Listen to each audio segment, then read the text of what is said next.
Assalamu alaikum students of 8th class. This is your social study lecture number 10, section 2 history, chapter number 12, Pakistan's chronology 1970 to 2008. Let's get started. Auzubillahi minash shaitanir rajim. Bismillahir rahmanir rahim. I have given you the answers of first 4 questions in the previous lecture. Today we will solve the question number 5 and 6. How did Nawaz Sharif give almost dictatorial powers to the Prime Minister himself at the expense of the President? Nawaz Sharif ने किस तरह से तमाम powers prime minister को दे दी, president की निस्बत president की powers come करके प्राइम मिनिस्टर जो खुद बना था उसको अपने आप को ज़्यादा पावर्स के लिए उसने कुछ चेंजेस कर दी। वो क्या थी? Nawaz Sharif as prime minister force to amendments to the constitution. इसने जो हमारा मुल्क का आइन है ना उसमें अमेंडमेंट्स की दो। क्या की? The president could not remove the prime minister from office. पहले ये था कि प्रेसिडेंट जो होता है ना सदर, वो वज़ीर आज़म को हटा सकता था। इसने ये रूल ही ख़त्म कर दिया कि प्रेसिडेंट जो है वो वज़ीर आज़म को हटा सकेगा। सेकेंड वन क्या किया? By imposing strict party discipline on MPs so that they could not vote against the leader's view. उसने अपने जो एमपीज वगैरह थे उनके ऊपर इतने स्ट्रिक्ट डिसिप्लिन और अपनी पार्टी के इस तरह के स्ट्रिक्ट रूल्स बना दिए कि वो अपने लीडर के अलावा किसी को वोट नहीं दे सकते थे। ठीक है, वो सिर्फ अपने लीडर को ही वोट दे सकते थे। और उनका लीडर कौन था? नवाज शरीफ अपनी पार्टी को दे रहा था, तो नवाज शरीफ लीडर था। This ensured that the prime minister could continue to rule without being dismissed by either president और पार्टी। इससे ये साबित हो गया कि नवाज शरीफ का जो दौरे हुकूमत है वो जारी रहेगा। ना तो उसको प्रेसिडेंट हरा सकता है और ना ही उसके पार्टी के मेंबर्स उसको छोड़कर किसी और को वोट दे सकते हैं। उसने अपने आप को स्ट्रॉन्ग कर लिया ये 2 चेंजेस करके कि मुझे कोई ना तो हटा सकेगा ना मेरी सीट से उतार सकेगा और मैं कंटिन्यूसली हुकूमत करता रहूँगा। Next, how did general Musharraf come to power. General Musharraf किस तरह से पावर में आए, किस तरह से वो प्राइम मिनिस्टर बने। What important events mark his government. और उसकी गवर्नमेंट के कुछ इंपॉर्टेंट जो इवेंट्स हुए उसकी गवर्नमेंट में उनके बारे में बताइए।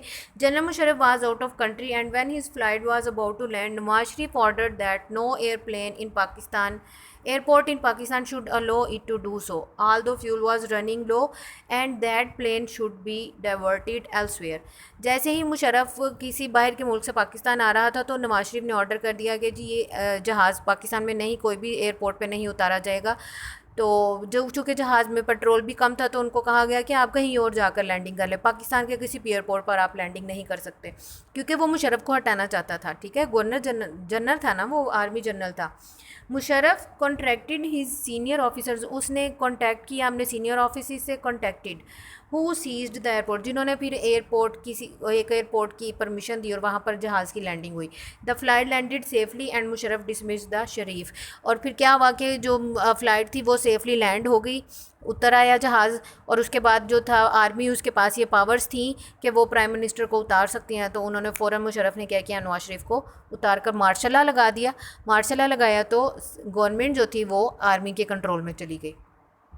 Musharraf's tenure from 1999 to 2008 has been marked by important events within the country as well as abroad. ठीक है, मुशर्रफ का जो दौर है 1999 से 2008 तक, इसमें बहुत से इंपॉर्टेंट इवेंट्स हुए थे दुनिया में भी और बाहर के ममालिक में भी। The most significant international event was 9/11 2001, the deadly attacks on the world trade centre of New York and the pentagon in Washington में पेंटागन और न्यूयॉर्क में वर्ल्ड ट्रेड सेंटर्स जो थे उसके ऊपर जो अटैक किया गया था, जो तालिबान की तरफ से अटैक हुए थे, वहाँ लाखों की तादाद में लोगों की डेथ्स हुई थी।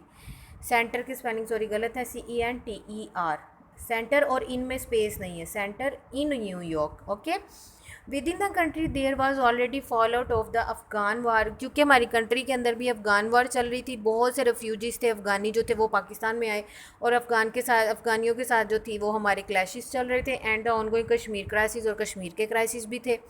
However the Musharraf government did manage to turn the economy around. जबकि मुशर्रफ गवर्नमेंट ने जो था हमारी इन चीज़ों की वजह से ना इकॉनमी जो इफेक्ट होती है, और मुशर्रफ ने बहुत ज़्यादा कोशिश करने के बाद इकॉनमी जो थी उसको तो थोड़ा बहुत कंट्रोल कर लिया। To bring in political and social reforms giving more power to people at the grass root level and more freedom to India.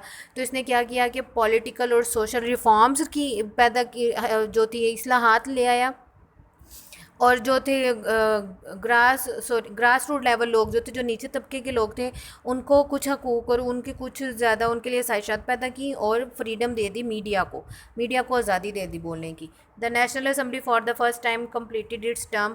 National assembly जो है पाकिस्तान की कौमी असम्बली, पहली दफ़ा उसने अपना 5 साल का दौरानिया मुकम्मल किया। द नेशनल रिकॉन्सिलेशन और रीडिनेंस जो NRO ऑर्डिनेंस था, allows the return of exiled leaders and elections were announced. उसने अलाउ कर दिया, NRO का रूल वो पास हो गया कॉन्ट्रैक्ट। उसमें यह था कि जितने भी जलावतन किए गए लीडर्स थे पाकिस्तान के, नवाज शरीफ, बेनज़ीर, इन सबको पाकिस्तान में आने की इजाज़त मिली और इलेक्शंस करने की इजाज़त मिल गई। Benazir Bhutto was killed during and election rally in Rawalpindi on 27 दिसंबर 2007। इसके अलावा बेनज़ीर भुट्टो जो थी वो भी इसके दौरे हुकूमत में उसका कत्ल हुआ 27 दिसंबर 2007 को। एंड मुशर्रफ रिज़ाइंड इन अगस्त 2008, और फिर 2008 में मुशर्रफ ने अपनी सीट से रिज़ाइन कर दिया। ये कुछ इवेंट्स थे, कुछ वाक़यात थे जो इसके दौरे हुकूमत में हुए। इसके अलावा और भी बहुत रिमार्केबल हैं, लेकिन चूँकि बहुत लेंथी होगा तो इसलिए इतना इनफ है। Diary do homework of question answer number 5, 6 on your notebook and learn. आपने ये क्वेश्चन नंबर 5 और 6 का अपनी नोटबुक पर होमवर्क करना है और इसको आपने प्रॉपरली लर्न भी करना है। अब इस चैप्टर की जो वर्कशीट वो रिमेनिंग है, नेक्स्ट लेक्चर में मैं आपको, हमने अभी तक 3 चैप्टर्स की हैं 8th क्लास, इन तीनों चैप्टर्स की वर्कशीट्स का रिव्यू दूंगी, जिसमें इस चैप्टर की वर्कशीट मैं आपको ऐड कर दूंगी। ठीक है, आपने प्रॉपरली लर्न करना है इन क्वेश्चन आंसर्स को, और वर्कशीट्स भी आपके जो है असेसमेंट में इंक्लूडेड होंगी। अपना ज़्यादा से ज़्यादा ख्याल रखिए। Take care. अल्लाह हाफिज़।